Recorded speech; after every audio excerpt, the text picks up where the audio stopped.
Hello students, welcome to Eduvector and this is Manisha Sharma.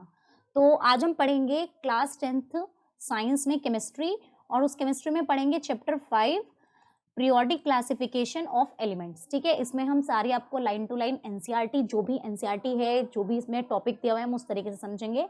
और ये chapter आपके लिए बहुत ज़्यादा इंपॉर्टेंट हो जाता है आपके एग्जाम पॉइंट ऑफ व्यू से। अगर आपको सिर्फ मार्क्स गेन करने हैं तो आपको सबसे पहले वो चैप्टर पढ़ना चाहिए जो कि सबसे ज़्यादा कवर करता है, सबसे ज़्यादा कवरेज लेता है मार्क्स की एग्जाम में। क्लियर है? तो इस चैप्टर को हम स्टार्ट करेंगे सबसे पहले टॉपिक से, जिसका नाम क्या है? डॉबर्नियर ट्राइड्स। तो हम सबसे पहले क्या पढ़ेंगे? टॉपिक अपने डॉबर्नियर ट्राइड्स।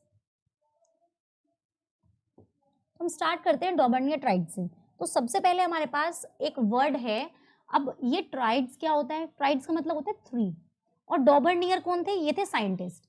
तो इसे पढ़ने से पहले हमें सबसे पहले एक चीज देखनी है, वो ये है कि आप एक बात बताओ, हमारे पास टोटल कितने एलिमेंट्स हैं? 115 एलिमेंट्स होते हैं। ठीक है, इतने के करीब हमारे पास होते हैं। अब एक एक की हम अगर केमिकल और फिजिकल प्रॉपर्टी पढ़ें एक एक की, तो हमारे लिए पढ़ना बहुत ज़्यादा मुश्किल हो जाएगा। इनको अलग अलग से उठा के कि हमने क्या किया, हाइड्रोजन उठाया उसके बारे में सर्च करो, फिर हमने कोई कोई सा भी कैल्शियम उठा लिया इसके बारे में सर्च करो।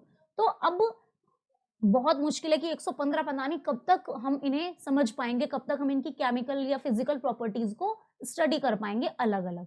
तो इसीलिए थोड़ा कॉम्प्लिकेटेड ना बने ये, तो इनको क्या कर दिया गया, कुछ जितने भी साइंटिस्ट थे उन्होंने ग्रुप्स में डिवाइड कर करके इन्हें बताया कि मानो हाइड्रोजन है, हाइड्रोजन की थोड़ी बहुत प्रॉपर्टी सोडियम से मैच करती है तो इन दोनों को एक ग्रुप में डाल दिया। सोडियम की थोड़ी बहुत प्रॉपर्टी पोटेशियम से मैच करती है तो उन्होंने इस एक ग्रुप में डाल दिया। तो इसका मतलब ये था कि सारे एलिमेंट्स को कुछ ग्रुप्स में डिवाइड कर दिया, जिससे कि ये कह सकें कि सेम ग्रुप में जितने भी एलिमेंट्स हैं वो सेम ही प्रॉपर्टी दिखाते हैं। ठीक है, और एक्सेप्शंस जो भी उनके साथ थी वो उन्होंने स्टार्ट कर दिया देना। क्लियर है इतनी बात? ठीक है, अब बात करते हैं। तो सबसे पहले जो साइंटिस्ट थे जिन्होंने इसको बताया था, जिन्होंने इन एलिमेंट्स को स्टडी किया और इनके बारे में बताया, वो थे डॉबर्नियर। उन्होंने क्या कहा? उन्होंने ये कहा, उन्होंने ग्रुप्स में, जैसे मानो उन्होंने 3-3 का ग्रुप बनाया। उन्होंने क्या किया? 3-3 का ग्रुप बनाया, 3-3 एलिमेंट्स का।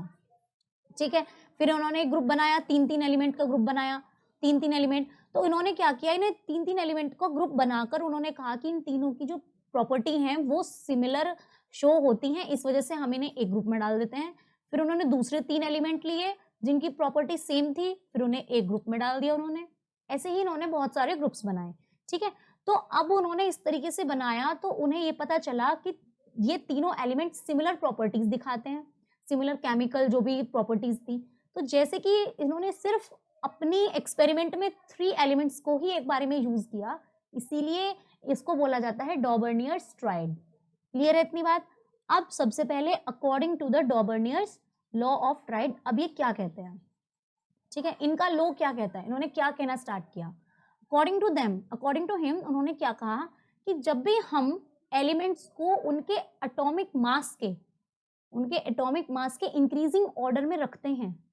ठीक है, मतलब कि हमने 3 एलिमेंट लिए, कोई भी 3 एलिमेंट, जैसे कि हमने हाइड्रोजन, हीलियम, लिथियम। ठीक है, अब इनके क्या हुए, एटॉमिक मास अलग है, हाइड्रोजन का 1, हीलियम का 4 और लिथियम का 6। ठीक है, तो इनका कहने का मतलब ये था कि जैसे ही हमने एलिमेंट्स को इस तरीके से अरेंज किया कि उनके एटॉमिक मास क्या हो रहे हैं, इंक्रीज हो रहे हैं।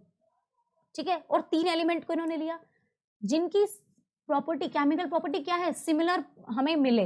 मानो हाइड्रोजन की इसके साथ नहीं मैच कर रही है, हाइड्रोजन की करेगी किसके साथ? सोडियम के साथ।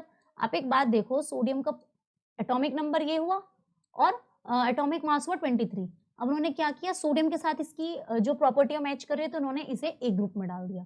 ठीक है, तो उन्होंने ये कहा कि लेकिन क्या है, इसमें एटॉमिक मास भी इंक्रीज हो रहा है, तो when elements are arranged, elements को इस तरीके से अरेंज किया जाए कि उनका एटॉमिक मास बढ़ता है, मतलब बढ़ते हुए ऑर्डर में है, और वो प्रॉपर्टी भी सेम दिखा रहा है, तो इसका मतलब है कि वो क्या है, वो हम एक ग्रुप में डाल सकते हैं। क्लियर है इतनी बात? पहली बात तो उन्होंने ये बताई। और दूसरी बात इन्होंने ये कही कि वो जो 3 एलिमेंट लोगे तुम, कोई से भी 3 एलिमेंट, जो भी तुम 3 एलिमेंट लोगे, एक्स वाई जेड, कोई भी 3 एलिमेंट आपने लिए, तो जो मिडिल वाला है वो हमने मानो इसे एक ग्रुप में रख दिया। ठीक है, जो मिडिल वाला एलिमेंट होगा वाई, वो किसके इक्वल होगा, वो इन दोनों के सम के अर्थमेटिक मीन के इक्वल होगा। क्लियर हुई इतनी बात? अर्थमेटिक मीन कैसे होता है, x plus Z means two से किसी दो का अपॉन 2, क्लियर है, उसे बोलते हैं हम अर्थमेटिक मीन। जितने भी हमारे पास नंबर ऑफ जितने भी पॉसिबिलिटीज होती हैं उन्हें हम डिवाइड कर देते हैं उतने ही नंबर से, तो उसे हम बोलते हैं अर्थमेटिक मीन। क्लियर है इतनी बात, आगे समझ। तो उन्होंने ये कहा कि सबसे पहली बात तो 3 एलिमेंट हमें ऐसे देखने हैं जो कि जिनका एटॉमिक मास इंक्रीज हो रहा हो, पहली बात। क्या हो रहा हो, एटॉमिक मास इंक्रीज हो रहा हो, 3 एलिमेंट हमें वो देखने हैं, पहली बात। दूसरी बात, उनकी केमिकल प्रॉपर्टीज भी सेम होनी चाहिए, सेकेंड। थर्ड वन इज कि जो मिडिल एलिमेंट, मानो एक्स वाई जेड ऐसे हमें 3 एलिमेंट मिल गए, तो हमेशा तीसरी प्रॉपर्टी ये प्रूफ देगी कि जो हमारे पास मिडिल एलिमेंट होगा उसका जो एटॉमिक मास आएगा वो किसके इक्वल आएगा, वो जो बाकी के दो हैं उनके अर्थमेटिक मीन के इक्वल आएगा। क्लियर है इतनी बात, आगे समझ में। हम इसी चीज को अब आगे फॉलो करेंगे और समझेंगे। अब देखो इस पॉइंट को हम और ज्यादा अच्छे से समझ सकते हैं, कौन से जो हमें एग्जाम्पल्स अब हमें नीचे दिए गए हैं, ठीक है। इन एग्जाम्पल्स को हम पढ़ेंगे और समझेंगे। सबसे पहले इन्होंने 3 पार्ट्स में डिवाइड किया, एक था एल्कली ग्रुप मेटल ग्रुप, एक था alkaline metal group, alkaline group था एक, और एक था हमारे पास हेलोजन ग्रुप, ठीक है। तो उन्होंने क्या किया, उन्होंने 3 पार्ट्स में या 3 ग्रुप में डिवाइड किए, सिर्फ इन्होंने ये 3 ही दिए थे। अब पहले जो एल्कली मेटल ग्रुप था उसमें एलिमेंट्स लिए उन्होंने लिथियम, सोडियम एंड पोटेशियम। जब उन्होंने केमिकल प्रॉपर्टीज स्टडी करी तो उन्हें लिथियम, सोडियम और पोटेशियम की सिमिलर केमिकल प्रॉपर्टीज दिखाई दी, जिनको इन्होंने क्या किया, एक ग्रुप में डाल दिया। सबसे पहली बात तो तीनों का क्या हो रहा है, एटॉमिक मास बढ़ रहा है, पहली बात। दूसरी बात, केमिकल प्रॉपर्टीज सिमिलर दिखा रहे हैं, 2 बात, ट्राइड बन गया, 3 थे ये। अब उन्होंने जो तीसरी बात कही थी, अब हम तीसरी बात को देखेंगे। तीसरी उन्होंने ये बात बोली थी कि एटॉमिक मास वाली जो मतलब अर्थमेटिक मीन वाली, क्लियर है। सबसे पहली बात तो जितने भी ये तीनों जो हमने एलिमेंट्स लिए हैं वो क्या होने चाहिए, मेटल्स होने चाहिए, हैं, ठीक है। जितने भी हैं वो क्या होने चाहिए, वाटर से रिएक्ट करने चाहिए जिससे कि वो एल्कली बना लें, ठीक है, और क्या हो जाए, हाइड्रोजन गैस को रिलीज कर दें। तीसरी चीज, अब इनकी जो प्रॉपर्टीज उन्होंने सेम देखी है वो ये वाली बात देखी है, वो जो ये 3 प्रॉपर्टीज हैं जो उन्होंने सेम देखी है। उन्हें पहली प्रॉपर्टी क्या सेम मिली कि ये तीनों एलिमेंट्स क्या थे, मेटल थे। दूसरी उन्हें प्रॉपर्टी ये सेम मिली कि जिसकी भी हमने रिएक्शन करा दी वाटर के साथ, मानो सोडियम है, हमने उसकी रिएक्शन वाटर के साथ करा दी तो उन्हें एल्कली मिला। एल्कली एक तरीके का बेस होता है NaOH, और उन्हें हाइड्रोजन गैस मिली। उन्होंने पोटेशियम के साथ कराई तो भी उन्हें वही चीज मिली, ठीक है, KOH प्लस H2। अब उन्हें ये सेम चीज मिली तो उन्होंने क्या कहा कि ठीक है, दोनों सिमिलर, तीनों सिमिलर प्रॉपर्टीज शो करते हैं, केमिकल प्रॉपर्टीज, क्लियर। और तीनों की ही वैलेंसी 1 थी, हाइड्रोजन की वैलेंसी 1, सोडियम की वैलेंसी कितनी होती है 1, और पोटेशियम की वैलेंसी भी कितनी होती है 1। इसका होता है 19, इसका होता है 11 और इसका होता है 1। क्लियर है इतनी बात, आ गई इतनी बात समझ में, ठीक है। अब उसके बाद अब उन्होंने फिर इसे इस तरीके से लिथियम, सोडियम और पोटेशियम को कुछ इस तरीके से उन्होंने डिफाइन करना स्टार्ट कर दिया। तो उन्होंने क्या क्या सिंबल हमें इसके एटॉमिक मास ये ले लिया, ठीक है। तो एटॉमिक मास लिथियम का कितना आया 7, हमें पता है 6 7 जो भी लेते हैं। सोडियम का कितना है 23 और पोटेशियम का है 39। अगर मैं इनकी एटॉमिक नंबर की बात करूं तो एटॉमिक नंबर लिथियम का कितना है 3, सोडियम का कितना है 11 और पोटेशियम का कितना है 19। एटॉमिक नंबर का हालांकि कोई जरूरत है नहीं इसमें, ठीक है। तो इसमें कोई है नहीं, इसमें यहाँ पे हाइड्रोजन नहीं आएगा, यहाँ पे लिथियम आएगा, वो गलती से बाय मिस्टेक लिख दिया गया है, सॉरी, ठीक है। अब उन्होंने 2 प्रॉपर्टीज तो बता दी, अब हमें क्या करना है, तीसरी प्रॉपर्टी देखनी है। कुछ नहीं करना, हमें बीच वाले का मानो इसको प्रूफ करना है कि सोडियम का एटॉमिक मास इन दोनों के मीन के बराबर आ जाए, ठीक है। तो हम इसे सॉल्व कैसे करेंगे, अब देखो, एटॉमिक मास ऑफ लिथियम कितना है भाई 7 है, ठीक है।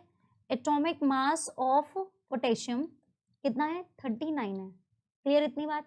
अब इनका हम क्या निकालेंगे, अर्थमेटिक मीन।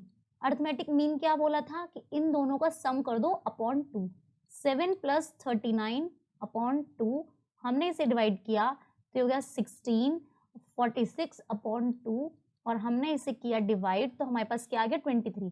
क्या 23 हमारे पास एटॉमिक मास है सोडियम का, यस है, तो इनकी ये थ्योरी यहाँ पर क्या हो गई, प्रूव हो गई।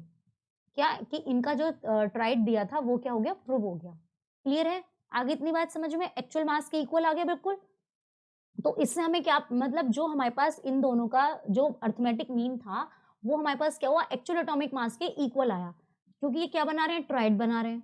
ठीक है, तो इसका मतलब क्या हुआ कि जो उन्होंने एल्कलीज जो भी चीजें दी थी, इन्होंने कहा कि ये क्या करती है, सिमिलर प्रॉपर्टीज शो करती है, तो इन्होंने इसलिए इन्हें सेम ट्राइड में डाल दिया। ठीक है, उसके बाद आते हैं हमारे पास एल्कलाइन अर्थ मेटल ग्रुप। उन्होंने एक दूसरा ग्रुप भी डिफाइन किया जिसे बोला गया एल्कलाइन अर्थ मेटल ग्रुप। उसमें कौन कौन से एलिमेंट्स थे, कैल्शियम, स्ट्रोंशियम और बेरियम।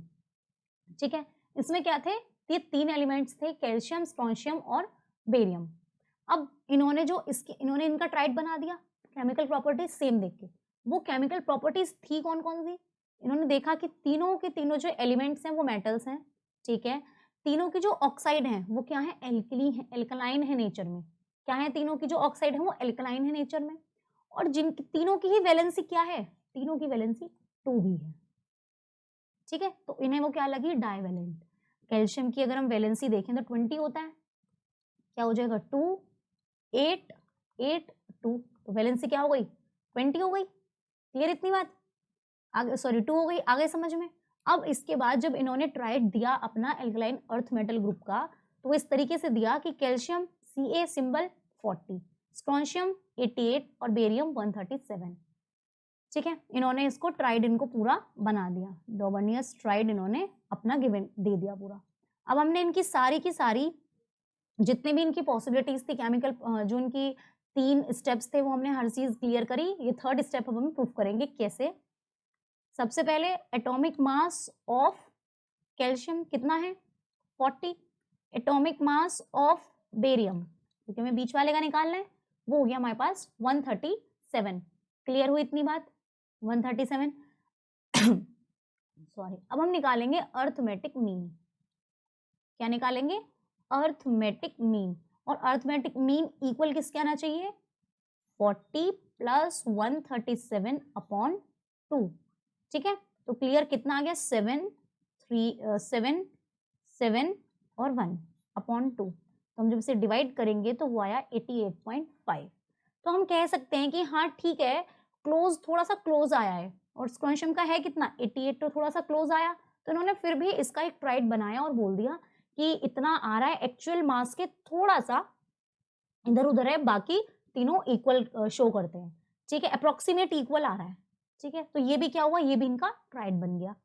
क्लियर है बात समझ में, डॉबर्नियर्स ने किस तरीके से ट्राइड दिए थे। नेक्स्ट इन्होंने जो लास्ट ग्रुप जो डिफाइन किया वो था हेलोजन ग्रुप। हेलोजन ग्रुप में इन्होंने क्या किया कि इनमें एलिमेंट्स लिए क्लोरीन, ब्रोमीन और आयोडीन।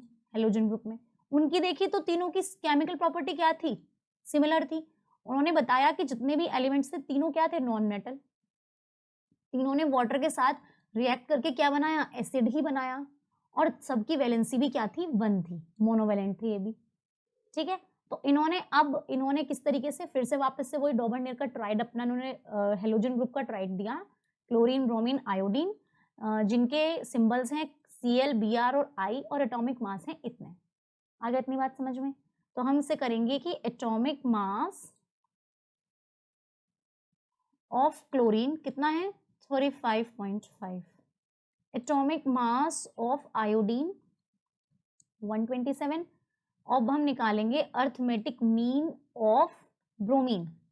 तो जब हम ब्रोमीन का अर्थमेटिक मीन निकालेंगे तो हो जाएगा 35.5 प्लस 127 अपॉन 2, जो कि इक्वल होके कितना आएगा, तो 7 5 12 और 3 2 5 16 162 ओवर। ठीक है, इतनी बात आ गई समझ में।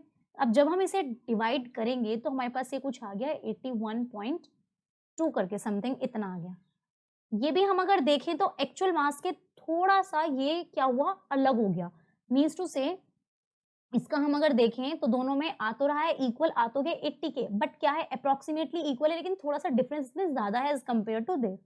ठीक है, तो इनका भी क्या पता चला कि ठीक है, जो उन्होंने डॉबर्नियर ने बोला था कि 3 में से जो हम सेकंड वाले का अगर अर्थमेटिक मीन इक्वल आ जाए तो वो ट्राइड बनता है, तो उन्होंने वो चीजें अपनी प्रूफ कर दी। ठीक है, आगे इतनी बात समझ में। लेकिन फिर भी इनके कुछ ना कुछ लिमिटेशंस थी, वो लिमिटेशन ये थी कि ये जितने भी हमारे पास एलिमेंट्स थे 115, ये सभी को ट्राइड में कन्वर्ट नहीं कर पाए, सिर्फ कुछ ही एलिमेंट्स ऐसे थे मतलब जिनकी सिमिलर प्रॉपर्टीज थी, वो ये वाला रूल फॉलो कर रहे थे। ठीक है, इन्होंने सिर्फ ये 3 ही ट्राइड दिए, एक हैलोजन वाला, एक एल्कलाइन वाला और एक एल्कली वाला। उन्होंने और बहुत कोशिश की कि और भी ट्राइड इन एलिमेंट्स में से बने जिनकी केमिकल प्रॉपर्टीज सिमिलर थी, लेकिन नहीं बन पाई बिकॉज वो जो उनकी थर्ड वाली जो स्टेप था वो फुलफिल नहीं हो पाया। ठीक है, तो इसीलिए इनका क्या हुआ, ये वाला रूल अनफॉलो कर दिया गया और बोला गया कि ये सक्सेसफुल नहीं है, इस तरीके से हम सक्सेसफुल नहीं कर सकते। अब क्या है, the limitation of Domanius classification was that it failed to arrange all the elements. जितने भी नॉन एलिमेंट्स थे उनको ट्राइड की फॉर्म में क्या करना, अरेंज करना बहुत मुश्किल हो गया था जिनकी केमिकल प्रॉपर्टी सेम है।